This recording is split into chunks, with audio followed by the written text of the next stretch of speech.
The name E.J. Potter is certainly well known by anybody with a passing interest in drag racing history. Potter rose to fame as a young guy who built a Chevy small block powered drag bike that would launch off a stand on the starting line, smoking the rear tire the entire length of the drag strip. He rode the motorcycle all over the world, and for a time it was the fastest two-wheel machine in the history of the sport. But that's not what we're here to talk about today. No, this is a look at EJ's most infamous four-wheeled creations. The Allison V12 powered Nightmare 1 57 Plymouth and Nightmare 2 1964 Dodge Dart station wagon. Before we get going, understand that there are very few photos of these cars in action, let alone under construction, so I apologize in advance for what could be a repetitive look, but it's the best I could do, garnering photos from my personal magazine collection and others I scored along the way. Elin Jack Potter was born in 1941, and by the time he was in his early 20s, he had become nationally known as an exhibition drag racing star.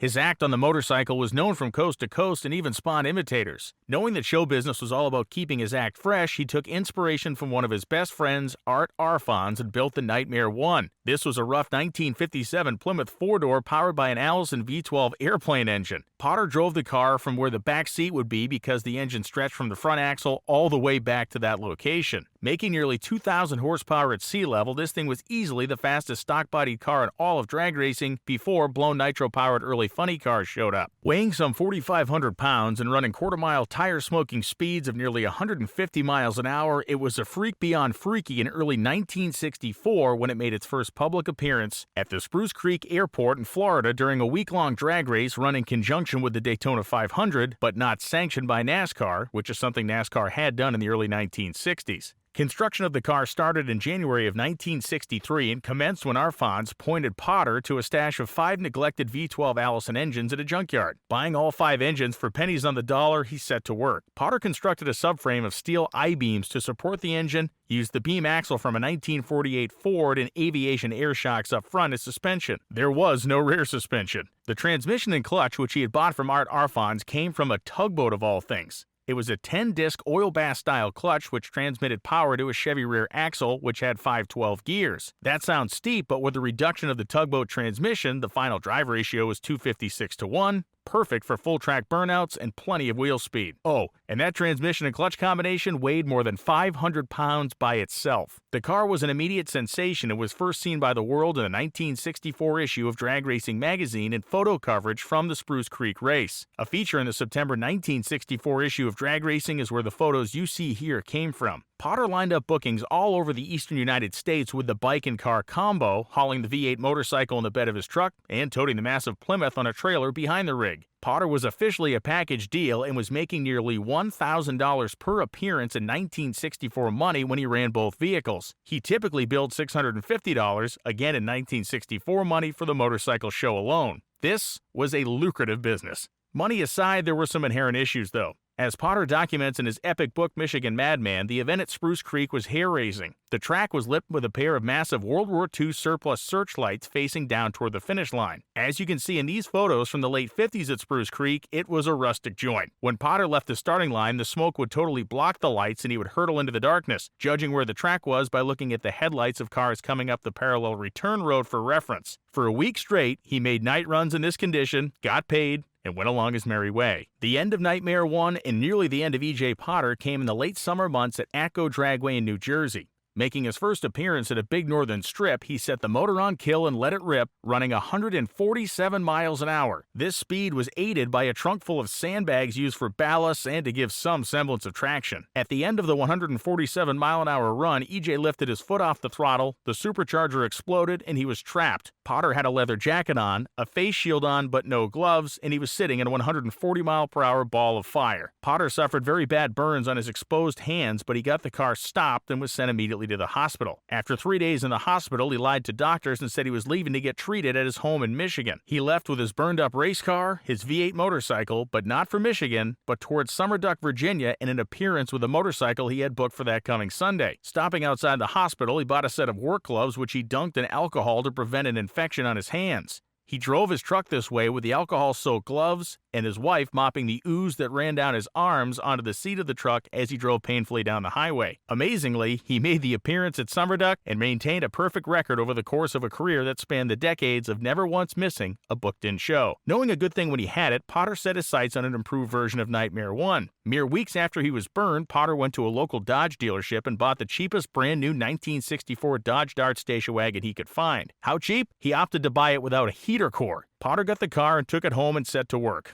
Nightmare 2 was born to be more advanced, safe, and faster than Nightmare 1. Once he got the car home, he promptly cut the entire floor out of it to position the Allison engine where he wanted. Unlike the first car, the layout of the wagon allowed EJ to put the engine entirely behind the stock firewall inside the passenger compartment. Like the first car, Potter would have an extreme rearward driving position. So far back, he would have to roll the rear glass down in the tailgate to provide space for his helmet to fit. With this layout, 70% of the car's weight was over the rear tires. Like the Plymouth, Potter built a subframe to tie the body to the engine and support the girth of the Allison. He tied that entire support structure into the rear subframe of the Dart to provide more rigidity to the whole package.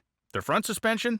That was wholly stock aside from the addition of about 10 degrees of caster to stop the car from wandering and trying to swap lanes at over 100 miles per hour. The steering used the stock steering box with an insanely long shaft that ran to the back of the car supported by carrier bearings and using multiple U-joints. Learning from his disastrous fire, Potter fabricated a stainless steel sarcophagus to fit over top of the engine. This would act as a firewall and prevent any sort of flames from reaching him in the event of a failure. Outside of the obvious work to fit the engine, there was some really trick stuff on this car. Potter cut the centers out of the stock 13-inch wheels and welded them into 16-inch 1948 Ford wheels. He was able to keep the stock front brakes and hubs by doing this, but the taller wheel allowed him to use a large Firestone racing tire on the front for high-speed stability and safety. On the rear, 9-inch wide Firestone slicks were assigned their doomsday. Gas and oil tanks were added into the stock engine bay, as well as 3 12-volt Japanese motorcycle batteries that were wired in sequence to enhance the Allison's 24-volt fuel pump speed. By delivering the 24-volt pump 36 volts, pumping delivery went from 400 to 600 gallons an hour. This was in an attempt to keep the engine from going lean and exploding again at the top end of a run. The clutch and rear end were very trick in this car. Both units were custom built by Ohioan Lee Pendleton. Pendleton was a fellow Allison enthusiast who followed Potter's same path through drag racing and later into tractor pulling, and as a machinist and fabricator, he did incredible work.